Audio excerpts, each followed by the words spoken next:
Hello student, स्वागत है आपका हमारी ई क्लासेस में।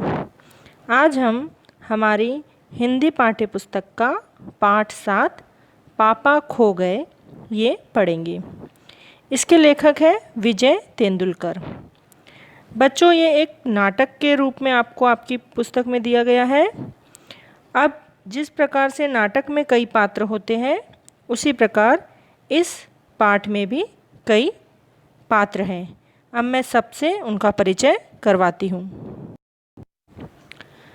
देखिए, इस पाठ में कई पात्र हैं, जैसे कि बिजली का खंभा, पेड़, लेटर बॉक्स, कौवा, नाचने वाली लड़की और एक आदमी।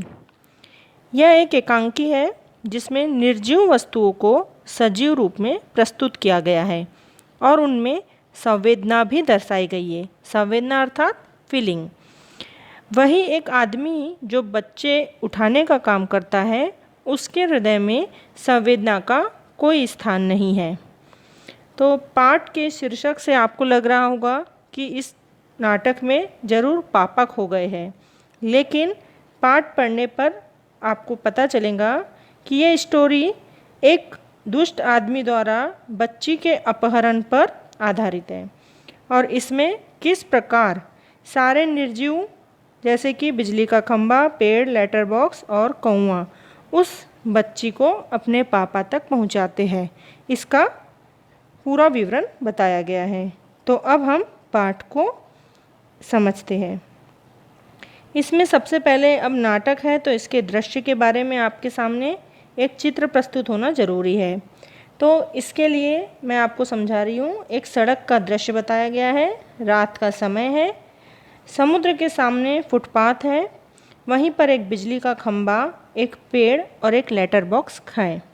दूसरी ओर धीमा सा प्रकाश में एक सिनेमा का पोस्टर लगा हुआ है और उस पोस्टर पर एक नाचने की भंगिमा में एक औरत की आकृति दिखाई दे रही है। समुद्र से हवा का तेज बहाव चल रहा है और दूर कहीं कुत्तों के भौंकने की आवाज़ आ रही है। तो यह हमारे नाटक का एक दृश्य है। अब यहाँ पर किस प्रकार से वार्तालाप होता है वो हम समझते हैं।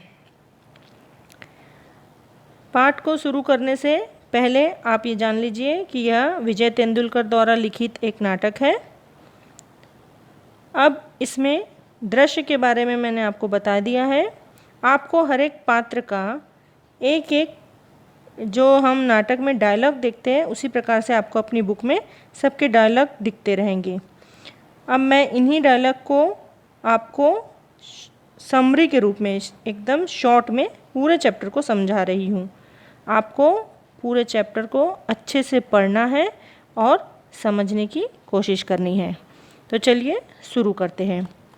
समुद्र के सामने एक फुटपाथ पर एक बिजली का खंभा, एक पेड़ और एक लेटर बॉक्स है। वहीं एक दीवार पर सिनेमा का पोस्टर लगा है जिस पर नृत्य की भंगिमा में एक औरत की आकृति खड़ी है। ये देखिए, चित्र में आपको मेरे बताया गया पूरा विवरण दिखाई दे रहा है।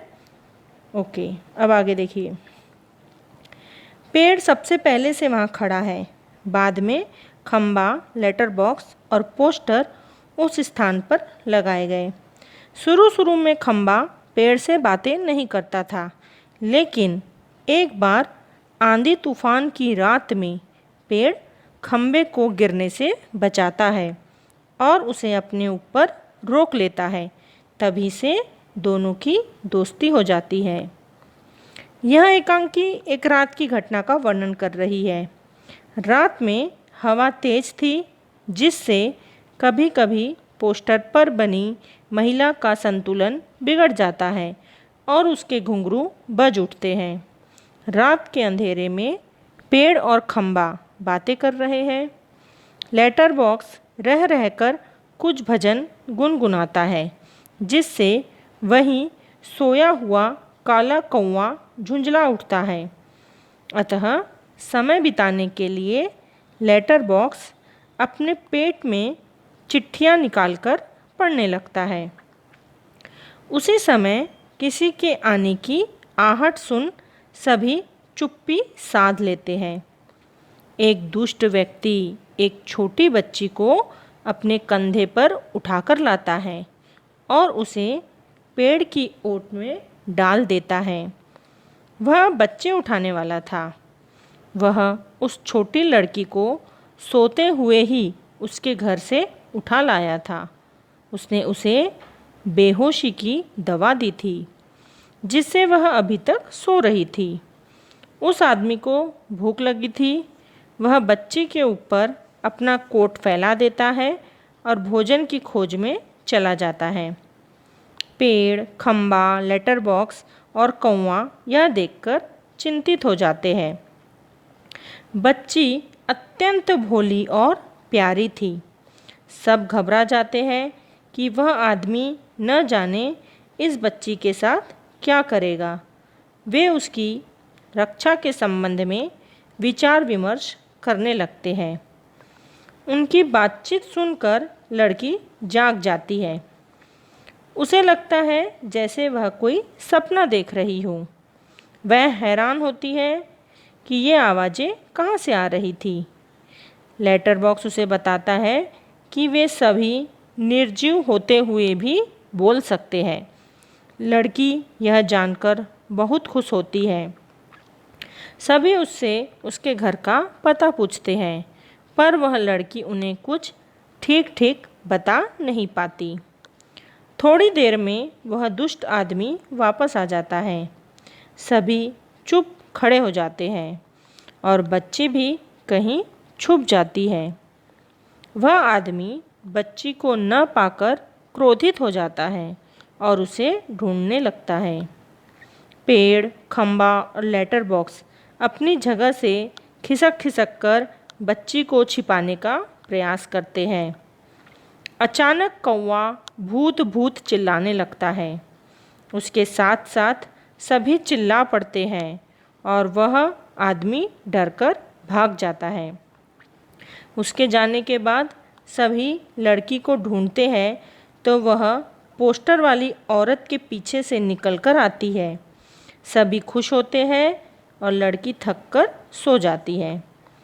अब सभी उस लड़की को उसके घर पहुंचाने का उपाय सोचने लगते हैं। अचानक कौवे को एक तरकीब सूझती है। वह पेड़ से कहता है कि सुबह तक वह लड़की के ऊपर छाया किए रहे, जिससे वह देर तक सोती रहेंगी, और खंबे से कहता है कि वह थोड़ा झुककर पेड़ पर टिक कर खड़ा रहे। इससे लोगों को लगेगा कि यहाँ एक्सीडेंट हो गया है। वो पुलिस को बुलाएंगे।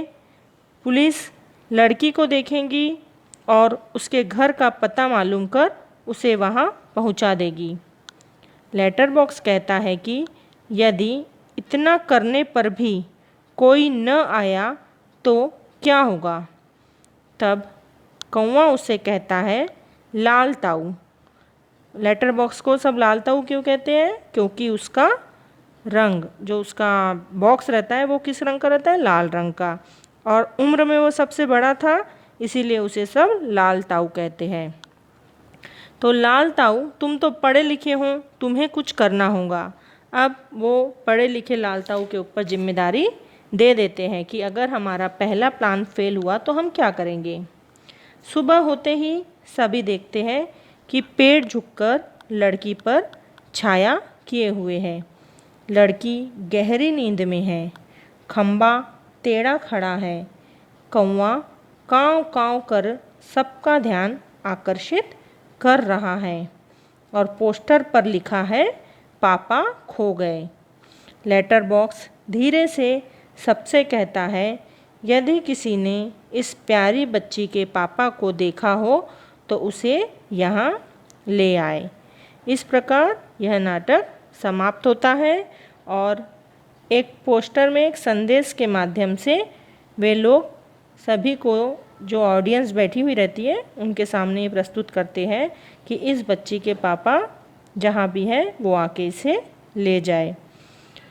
इस प्रकार यह हमारा एकांकी समाप्त हुई। आप सभी को जो ये बुक का PDF आ रहा है, इसको अच्छे से एक बार पूरे चैप्टर को पढ़ना है और मेरे द्वारा बताई गई सारांश को सुनना है, तो आपको यह चैप्टर अच्छे से समझ में आ जाएगा। और अगर कोई भी डाउट हो तो आप कमेंट्स में पूछ सकते हैं। आपको इसके नोट्स और समरी कठिन शब्द भी भेजे जा रहे हैं, जिससे आपको समझने में और अधिक सुविधा होगी। सभी नोट्स को कॉपी में उतारना है और असाइनमेंट को लिखना है। साफ सुंदर अक्षरों में लिखिए, मात्राओं की गलती न करते हुए। ठीक है? Okay, thanks student.